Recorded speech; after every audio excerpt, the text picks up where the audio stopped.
So good to see all of you here, so many familiar faces out in the crowd, and thank you so much for your Friday afternoon.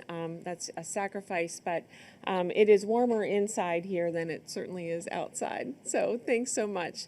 We don't have a lot of time for this panel. I feel like there's so much content that we could talk about, so we'll dive right on in.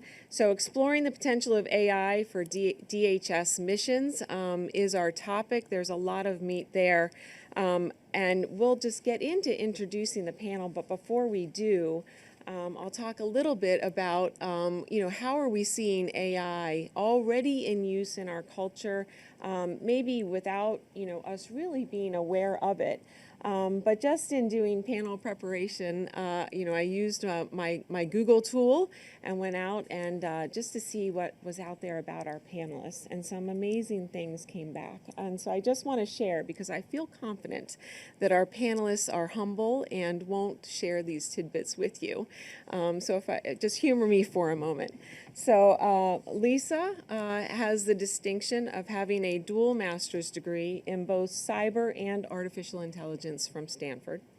And I believe it was the first program of its kind. Is that right? I was the first person to do it. The program doesn't exist. I just did both degrees. Oh, there we go. Yeah. Okay, there we go. Right. And Diane assured me that this was a piece of cake, because yesterday she was on the Hill delivering congressional testimony and is, managing with CBP through this country's, greatest crisis right now, the border issue and the irregular migration that we see at our southern border.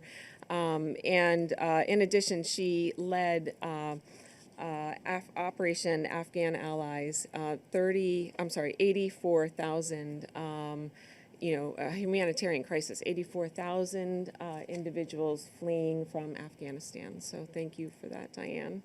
And then Rana, when you Google her, you immediately see several videos that pop up, and Rana had the distinct, I'll just say privilege of announcing the sentencing for several individuals in a child pornography case most recently, and so thank you for that. These are examples of real lives being affected, and certainly our lives being kept safe. So thanks to all our panelists today. Why don't we just dive right in, though, with formal introductions. So Lisa, introduce yourself and your background, and maybe talk a bit about the mission that you're supporting right now. Sure. So I won't give too much detail on my background, because you can all Google me and read my biography. But I have studied scientific topics like physics, like computer science in my degrees, and have always been interested in how to use those tools to impact society in a positive way. And right now I am a senior advisor for artificial intelligence at the Cybersecurity and Infrastructure Security Agency. We love security so much that we put it in our name twice. And we are the nation's cyber defense agency, and also the national coordinator for risk reduction for critical infrastructure. I'm sure many people here know that, given the audience, but just as a little backgrounder. So our mission is to reduce risk to critical infrastructure that Americans rely on every hour of every day. Thank you, Lisa. And Diane, introduce yourself and maybe talk a bit about how you're already seeing, AI in the mission. No, thank you so much, and really appreciate the opportunity to be here today. I see a lot of familiar faces, friendly faces. Yesterday they were mostly friendly. But a great opportunity for us to kind of share how, we've been using AI for a number of years now, and some of our new business use cases. But, looking at the landscape that we have, 328 ports of entry, our 16 pre-clearance locations, our international footprint in over 40 countries. In CBP, we have a lot of data. we don't have to go out and find any data. We have enough of our own. And with the decisions that our CBP officers, our agriculture specialists, our import specialists, even our mission support specialists, combing through all of that data is really challenging. And we don't often leverage the information that we have in our holdings in the time that we'd like to be effective in doing it. So certainly have been using predictive modeling for a number of years, in particular in our southwest border, to help our officers really navigate through a lot of information very quickly and make decisions, with respect to suspected individual smuggling cases. Some great success in interdicting fentanyl at the southwest border, but this is really just kind of building over the last several years, and now working with a number of companies to build algorithms for our non-intrusive inspection technology. We're about to put a couple $100 million, or finish, I should say, we've already started putting them in the ground, of multi-energy portals, high-energy portals, and low-energy portals across our southwest border, which means thousands of scans. We have 20,000 commercial trucks on average, 116,000 vehicles, right? And we're going to be scanning about 40% of those vehicles and up to 70%, maybe more, of those commercial conveyances pre-primary a day. We couldn't staff our way out of looking at that volume of images. So working with companies to build anomaly detection algorithms that are going to help our officers identify potential threats, and put our officers back to doing what they do best, which, they're going to be the decision makers. All of our AI models are really human in the loop, right? Decision makers at the end, just compartmentalizing and refining the information for us. And then put them back to doing what they do best, which is talking to people, and then, actually physically searching commodities with the best information available. And that algorithm, that the AI algorithms, sometimes putting terabytes of information, right, at their fingertips, instead of them having to drill down into it. So very exciting, kind of the trajectory we're on with AI. No doubt, no doubt. And you know what seldom gets talked about when you talk about CBP is that all the while the humanitarian crisis is going on, you are enabling our economy through the successful trade and travel across the borders. And that is something that I think is little appreciated by the American public. Ports are economic engines for the local communities, for the national community and internationally. And certainly the decisions that we make, we can't get overwhelmed. So we have to, responding to an influx of migrants, simultaneously we have to be innovating in, our trade and travel facilitation efforts constantly, because they do go hand in hand. We can't let one overwhelm the other. That's exactly right. What a balancing act. Thank you. And Rana, I'll have you introduce yourself with Homeland Security Investigations, an infant of an organization in comparison to so many other law enforcement organizations, but an enormous mission. So, why don't you talk about that? Thank you. So I'm Rana Saoud. I work for Homeland Security Investigations, but I wasn't always with HSI. I started my career with U.S. Customs Service back in 1998 and as a special agent. And it was an interesting time. I was hired under this, no hiring authority, but I had a special skill. I spoke Arabic. And so they said, hey, her last name is Saoud. We really can't ever fire her. So maybe we should bring her on at some capacity. And so I worked, in a very small port of entry in Orlando, Florida. And nobody knew what a great landmine that was, because in 1998, for those of you who don't know, MDMA, which is street-named ecstasy, was falling out of the sky. It was coming in drones, of suitcases, just thrown in there, because nobody thought that we would detect it. Back then, they thought that if you covered it in carbon paper, it would defy X-ray machines. And I had a phenomenal relationship with CBP, which were the customs inspectors at the time, because when things come in through ports of entry, and if they're interdicted, you need somebody to come in and help do the investigation. And what CBP has always offered to help HSI, and people don't realize that, is they have these passenger analysis units. And so they've been doing machine learning techniques forever, right? And we had the best system in the world. It was called the Treasury Enforcement Communication System. And when it went away, everybody started crying because we're like, what are we going to do? We're so used to this. It was just amazing information that was, machine learning. You could look at phone numbers and you could dissect things and make them better to identify networks, which is what HSI is supposed to do, right? And we, investigate. We always talk about 400 crimes. I don't think anybody really cares about what those are. But the reality is we investigate crimes that protect public safety and national security. That's our goal in life. That's our mission.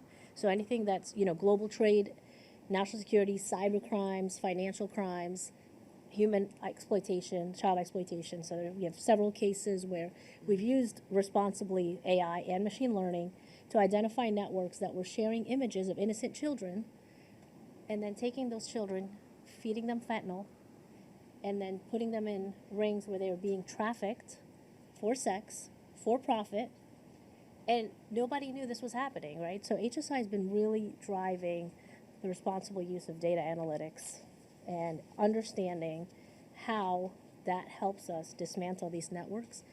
Because we're not only trying to find victims, but we want to make them survivors, right? And so CBP has, import specialists to help with identify trade, revenue, and data. But we come in and work alongside CBP, bring in our data scientists, our analysts to identify those individuals that are looking at exploiting the revenue of the United States, right, which is what Customs was created to do many years ago, and say, okay, these people are undervaluing merchandise, they're overvaluing merchandise, they're bringing in stolen goods, right? I mean, it's a domino effect of crime, so that we look into. So that's a little bit about me and HSI in a sort of rambling nutshell. But I did have ChatGPT write my speech, but then these questions have thrown us off. I can't get Alexa to rewrite my speech for me. I doubt that. So wow, three very accomplished senior leaders leading large swaths of our government today, and three really critically different missions represented on the stage right now, and all of that housed within the department. So why don't we switch a bit to the department and what the department's doing with regard to AI, and then how it affects your individual missions. So as we know, DHS's culture has long time, since its inception, been adoptive of new technologies. I mean, I feel like the department is always pushing forward and trying to harness all the tools that are out there, including AI, and that's being done in a very deliberate, measured, careful manner.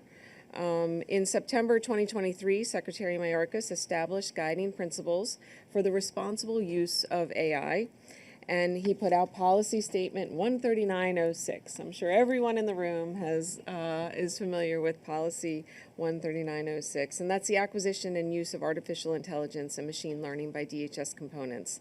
That has really opened the door now, right, to some practical applications and usage of AI. And Lisa, why don't you kick us off and talk about, what is that adoption curve beginning to look like in your environment? And then, if we could all be futurists, where are we going with AI? Sure. And, you're totally right that DHS has been incredibly forward-leaning. I think the entire Biden administration has.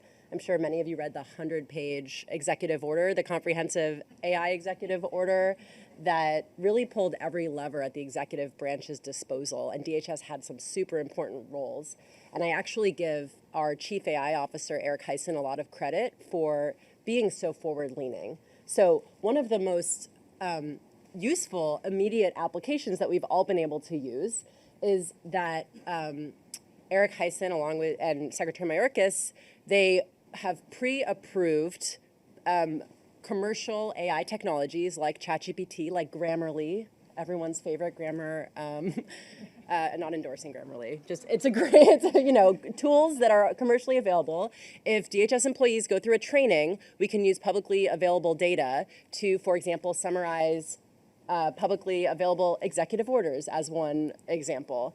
And so that's kind of a high-level use that is very low risk that allows all of us to be more efficient at the parts of our jobs that matter most. Now, CISA specifically put out a roadmap for artificial intelligence in the fall that goes through 5 lines of effort to really promote the positive uses of AI within our mission set and reduce the risks associated with adopting AI, both within the federal government and also across critical infrastructure. So I'll just really quickly walk through those 5 lines of effort. The first is all about responsible use. So how quickly can we use these technologies for anomaly detection, augment ways that we've been using AI for years. Spam detection is one example that has been in use for decades and is a machine learning technology. Our second line of effort is all around AI assurance. So how can we make sure that we and our partners, when they use new technologies, that it operates in ways that you expect? And that's not anything to do with malicious actors taking advantage of these technologies. This is just a probabilistic system being used in a new way in critical infrastructure or within the US government. And we want to make sure that we have all of the right tools to make sure that that is both safe, secure, and trustworthy. And we're working really closely with our colleagues at NIST on those efforts. Our third line of effort is about when people are bad intentioned. So malicious actors taking advantage of these tools to augment their capabilities, either by taking advantage of unique vulnerabilities within AI systems or by augmenting their capabilities to promote disruption.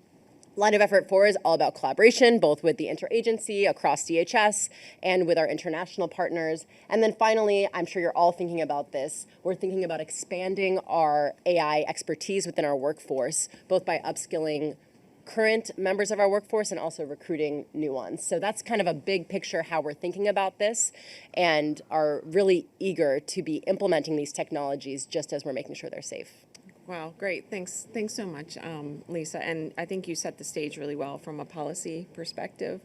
Diane, CBP is, as you sort of touched on earlier in your remarks, already leaning in and being very forward-thinking.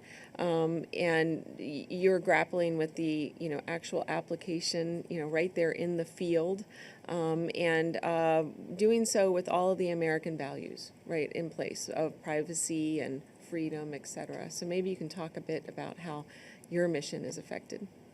I greatly appreciate the question specifically about privacy. I think it is something, we have pretty broad authority. Border search authority is pretty comprehensive.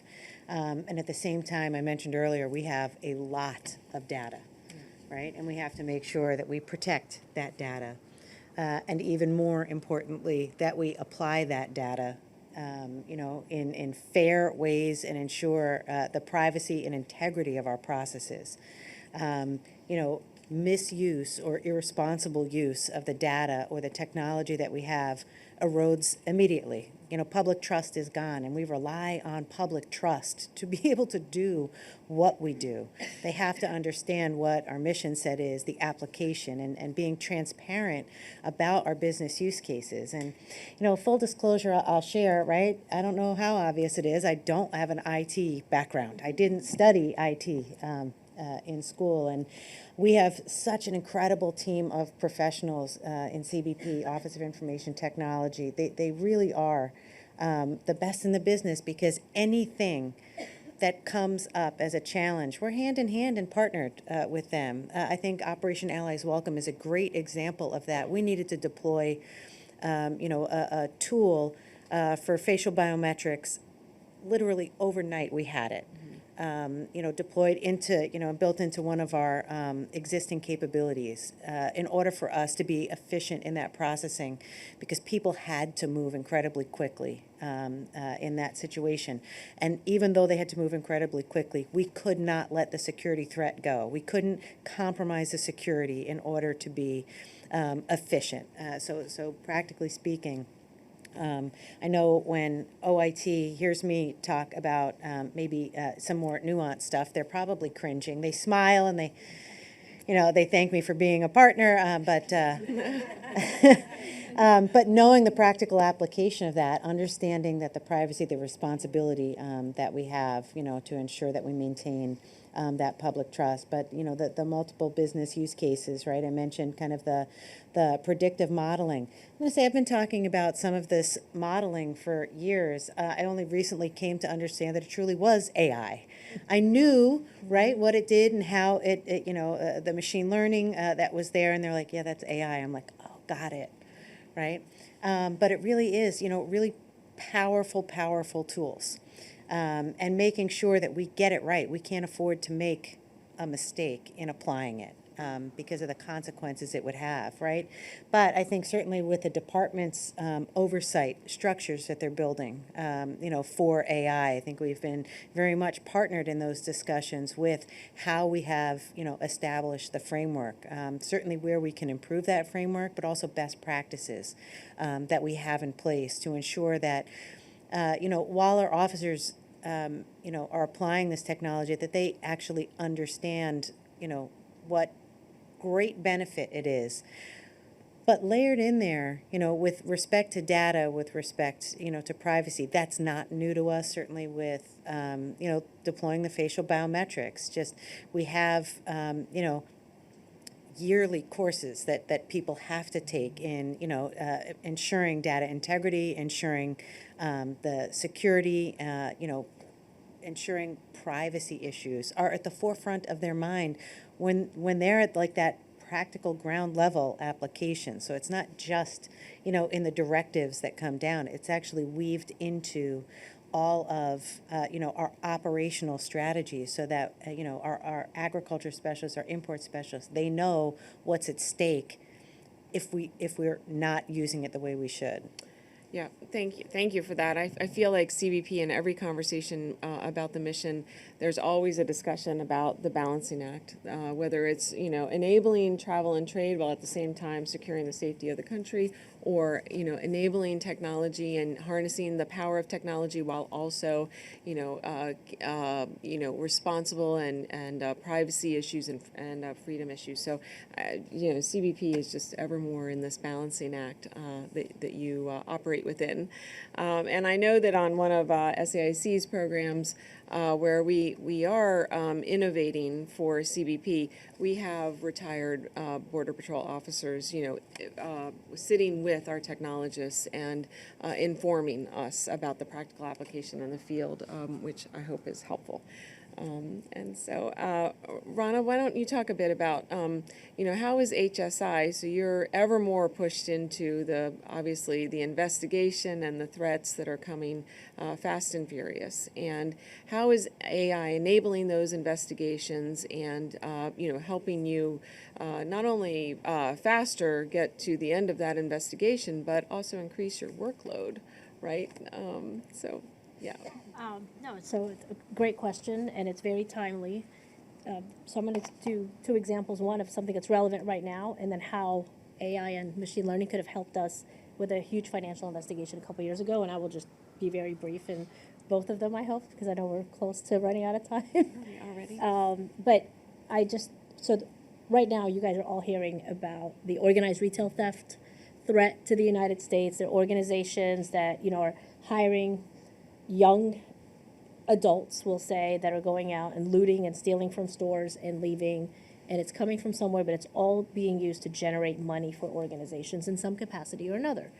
And there are some opportunities for us to partner with the private sector to essentially gather information that they've gotten through AI. So there's a company that essentially looks at where these crimes are happening, and they do these heat maps and clusters using AI and machine learning to say, hey, this activity is happening in San Francisco, but similarly it's happening in LA, right? And it's an 8-hour drive, and what's the connection here? So we get those leads from the private sector, and by using what we have currently with our data analytics, we are looking at that information and layering it with our investigative tools and techniques and our ability to take whatever is found, during an investigation or talking to someone that's a cooperating defendant or an informant, and they give us information that says, hey, here's some phone numbers, here's some individuals. So we layer that data with what we've gotten, and then having the ability to use data analytics to help us quickly identify the network and go after it and get to indictments a lot quicker. So that's one of the things that really helps us out. And we have a responsibility, obviously, to uphold the Constitution, so everything we do has to, go through that, or our cases get thrown out of court, right? We won't be able to prosecute them. So that's how AI has helped us presently in a very relevant topic. Several years ago, we have 93 offices internationally. I was in our London office, and it's charmed life, I believe. But the City of London Police came to us and said, we have thousands of victims that have been defrauded through a boiler room scam. The perpetrators are operating in Spain. and they're all British. They're living in these various locations. We don't know where they are. And this is in 2007, just so we can understand. It started in 2005. Somehow, these bad guys got a list of the retirees and what their wealth, like mass wealth was, and they would target them and call them and say, hey, we have a Microsoft 2003 stock. We want to sell you. You can make twice what you invest. Well, these individuals are elderly. They didn't have access to computers. These individuals were stealing CUSIP numbers that belonged to dormant stocks. And these individuals thought they had a return on investment because they would get a portfolio once a year in the mail. And banks started coming to us saying, hey, we do see this anomaly. But we didn't have machine learning at the time. We didn't have the data analytics. We didn't have an ability to take thousands of victims' information. So it took us about 4 years to, do pen, paper, abacus, information, just to figure out, who's who in the zoo, and rely on victims coming forward, the ones that weren't embarrassed, right, to tell us that, yeah, I lost $19 million in a scheme, thinking that, this is what happened, and oh, by the way, my husband couldn't take bear the burden of the embarrassment, and he committed suicide, right? If we'd have been able to identify that much quicker, we could have stopped this conspiracy earlier than what had transpired. And this is a true story. I mean, this case went on for several years, and the main perpetrator was actually, the way we got him to come in was we told him he was living in Tampa at the time. And he said he wanted his citizenship. So we told him to come on in. We partnered with Citizenship and Inspection Services and told him, come on in, you're getting your citizenship today. So his wife came in, brought him a cake, everything, right? He was converting from an LPR to a U.S. citizen, right? Or so he thought. And we were like, oh, we're just kidding. You're going to jail today. So we were able to actually arrest him, and he went to trial. He lost, and he got a 25-year sentence, right? And so it was a phenomenal case. But had we had these tools that we have now, we really would have identified that conspiracy in probably 3 or 4 months, as opposed to just working it for 2 to 3 years before we got everybody in jail. Oh, gosh. Wow. What a great story. What a great story. But it really does illustrate, the use of technology in the environment and the need for continuing to push forward. And so, let's talk a bit about, very few of us actually have degrees or formal education in technology. We're, in the environment, either, in business or in investigations, running large organizations. And how are we doing all of that and at the same time being educated on the technology and the practical use of the technology, and how do we as leaders, train our workforces either, in a very deliberate manner or a practical on-the-job training as technology is pushing forward and innovating. And maybe in the interest of just, mixing things around on the panel, I'll let you all jump forward and decide, who wants to grab that one first and talk about, what does training look like for your workforces? Is it really, I love the Operation Afghan Allies, where it's coming on board overnight and here's a new tool and everybody's, here you go, it's on your mobile unit and figure it out because of the urgency and the need. So I don't know, Diane, I kind of teed you up No, that's there. okay. No, appreciate it. I think, in terms of, so we have been looking, frankly, at a number of different business use cases for AI. Training is one of them. We actually were able to visit with some of our foreign partners who are leveraging AI in their baseline basic training. Over in UAE, they have some phenomenal business models leveraging AI to really identify in their candidates, right?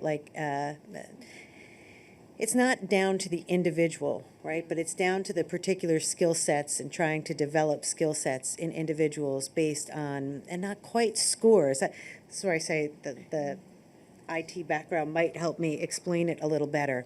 But in identifying the best ways to move training out to their workforce using AI.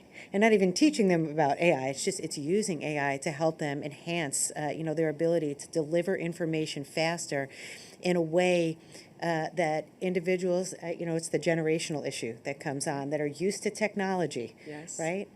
I used to be that person that was like, oh, yeah, no, I know the technology. Now my 12-year-old shows me every No. day how that's not me. I'm like my mom in the 80s trying to program a VCR. Where I am. But and leveraging technology to really, the AI to identify the best way to deliver information, the means to deliver the information, using, virtual reality layered on top of that. It was a really incredible model. We actually sent some folks after we got the chance to see it to really look at, wow, what would it take to incorporate some elements of that into what we do, understanding, we have a pipeline of anywhere from 6,000 to 8,000 people that we're trying to bring on board. Is there information as we bring them on board that can help us identify better ways, to target that information, given that they learn differently today maybe than when I went through the academy in 1998. No doubt. We had payphones to call our families. Everyone didn't have a cell phone back then. Yeah.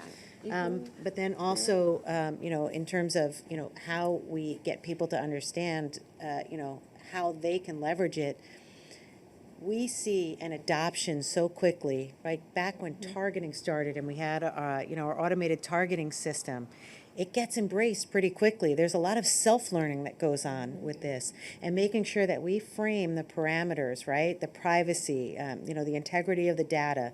The framework itself is always going to be, built around, the pillars that we have to maintain, that process. So I don't want to say we're not training them. We are in using this, but it's giving them the information, and then it's a lot of on-the-job training as well. No And doubt. sometimes they're showing us better ways to use it, frankly, than we even anticipated. That the outcomes and the products are pretty phenomenal. That's and then it's so rapidly adopted. So that's a great example. I just want to say I could listen to these two amazing women tell their stories all day. So thank you for sharing. And I love that you started your answer by saying, actually, we're using AI for learning, which actually some of my research at Stanford was on machine learning for human learning. So it's a super interesting area of study and a very useful use case for this technology. At CISA, I have been banging the drum to anyone who will listen to me that everyone who works at CISA already works on AI security, because cybersecurity is so foundational to every aspect of AI security. You mentioned data security as part of your AI efforts. Even as we're assessing these new risks associated with AI, we're noticing and learning that many of the mitigations are actually foundational cybersecurity mitigations. So part of our education has been to help people understand all of that they're already playing a role, and that if they're in comms, if they're in cybersecurity, if they are in legal, they already are working on AI security, and they just need to have a little bit of baseline training, which we've been providing. We're trying to do for every CISA employee for this year, about how their work that they already do fits into that broader AI security mission, and then providing more detailed training for people who are really getting into the weeds. That's great. Thank you. Ron? So for HSI, we don't do training at the academy, right? But when they get out of the academy, they have to learn the tools that we have and how to exploit those tools to enhance their investigations, right, to support the mission outcome. So a few things that we will tell them is, when you have the AI technology and machine learning, we have to mitigate risk for the organization, and that also means DHS, right, because we all have a boss. So you take that information, once you develop the algorithms and the tools that you need to use the machine that has that data for you, we need to have quality assurance verification at the front end and at the back end. So I always say, at the front end, do the verification, and at the back end, do the validation. And for us, what that means is you have to use the human sources, the intelligence that we've gathered through our investigations, to support what the data shows, right? Because we can't go to court with just data and convict somebody, right? So we need that human element, but our training starts with understanding how it works, how to responsibly use it, how to work with our partners, how CBP is using it, because they are, we're sisters, right? We work together and brothers all the time. And so if we do something, it has to be in line with what CBP's regulations are. And so all of that comes on the job. Great. I think I heard a lot of on-the-job training. I know that we are probably at time, I know, but yes, let's do a couple questions from the audience. This is where we ask you questions if you don't have any. Yeah, exactly.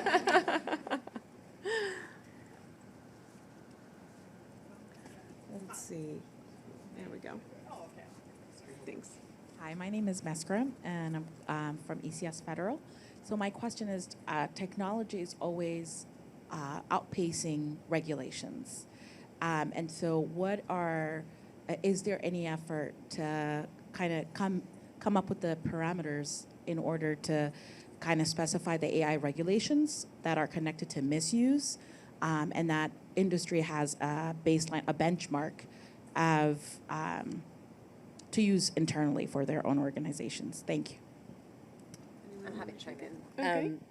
Because CISA is not a regulator, so we often have to think about how to provide information to help keep people and technology providers safe without necessarily having regulation to rely on. So we recently, hand in hand with our UK partners, the NCSC, wrote guidelines for secure AI system development that goes from every step, from the design to the development to the deployment to the operations stage of an AI system, and provides information on how to build those products so that they're secure by design, so that they are out of the box safe. Just like you would never ship a car without a seatbelt, you shouldn't be shipping AI products that are not safe by design. And we were super excited that 23 of our international cybersecurity partners co-sealed that document with us, and we're hopeful that that's useful to people. I'd be curious to hear if you've seen it, used it in your context. But this is all part of the broader national cyber strategy to shift the burden away from the end users who, yes, you should use multi-factor authentication, yes, you should install your software updates, but you shouldn't have to do it so much. We want the developers of technologies to take responsibility for the security of their customers. Great answer, great response. Let's see. Hi, Ellie Damo with CGI Federal. Wanted to sort of tag on a little bit to what you were saying, and how are you finding gains in breaking down the barriers of data sharing so that AI has better data on which to do its modeling and to give you all those data-driven decisions? Was that for me? Sorry, I wanted to give other people an opportunity to share. Anyone who wants to take it, yeah. Well, I will start, and hopefully I get close to kind of, please let me know if I'm not. I think, in terms of information sharing, right, especially, look, CBP exists, right, because we couldn't share information properly. Terrorist attack, 9/11, we had information in different areas of the U.S. government with law enforcement, and it devastating. The consequences of that, I won't even get in, to that further. I think the outcomes, and that's where I feel challenged talking about it as a silver lining because it was so devastating.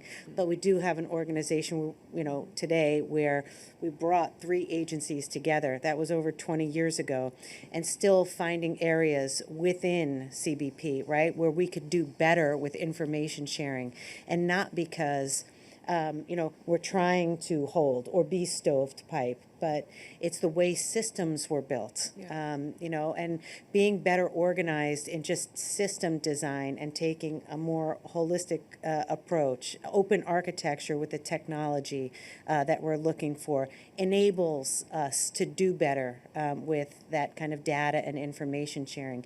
And then looking across the department, like we have a number of department-wide systems that are very integrated, and yet still, I'm sure, can find many systems or point to many systems where there's work to do, where there's that pocket of information that might be white noise to a particular agency and be very valuable to another agency. And we have to figure out how to do that. And that really is, I want to say, just like ripping everything apart, but it's like a spaghetti bowl at times. You got to pull one noodle at a time out and figure out what the value is in that. So I do think there's efforts underway. I do think TSA is a great example of leading the way with kind of that open architecture. We have definitely followed suit in that, and we're doing a lot of work, and I think a great relationship with TSA and sharing how we're doing what we're doing, so we can learn if there's more opportunities, one, to collaborate, in investing in technology or platforms, and two, the impact to our operational spaces, because we work in the same spots a lot of the times, very different authorities, but then it brings us to how can we leverage our, sharing that information? How do we leverage each other's authorities for the gains and the successes, and starting to look with HSI, phenomenal partnerships. And I think, Rana already spoke to, how we have to be hand in hand. Again, it's sometimes those instances and hopefully not the tragedies, but those instances where it's like, we could have done that better, and continuing to recognize, and partner. But like I said, it's going to happen organically through that mechanism, but I think the department already looking towards, kind of leading that kind of open architecture, the technology. If it works for CBP, is it something that works for TSA or vice versa? And HSI, I think building out some of these efforts. I think S&T does a great job of trying to, integrate when they see those opportunities as well. Hopefully that came close to answering. Well, yeah. I know, Diane. I know. Painful experiences have got me there. I feel a future as a CIO might be coming. I don't know One about more that. question? Okay. Good afternoon, Latwita Hutchison, SAIC. Congratulations to all of the phenomenal women on the panel. My question is to Lisa, and it is related to the role that you're in right now. Are you seeing women across the department in this particular role, and or can you talk a little bit about it? So it's actually one of my favorite things I noticed this year is that across the U.S. government, and specifically working on Biden's executive order, I see women, young women, older women, women leading the charge. One comes to mind, I'm sure many of you are aware that NIST was really empowered to lead on AI initiatives in the executive order.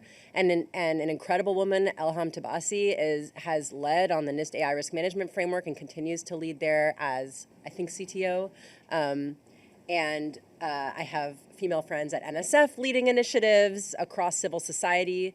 So I speak very honestly by saying that, yes, I do see women across this field, and it's really encouraging. And if I may add to that, for HSI, our leading person for AI is Rochelle Henderson. She's our chief OCIO, and 50% of ICE's workforce for OCIO, the leadership, are women. 50%, and that is exceeds the department's 30 by 30, right? So I think it's great, and it's a testament to her and her team that she's built, and Yeah. it's been phenomenal to see the progress. And we're lucky at CISA to have our director, Jen Easterly. I told her on International Women's Day that every day at CISA feels like International Women's Day because she recruited so many incredible women. I really do every day work with so many awesome women at CISA, and it's a real blessing. Representation and leadership does matter. Yeah. So that's all very encouraging. Please join me in thanking these leaders who also happen to be women. Thank you.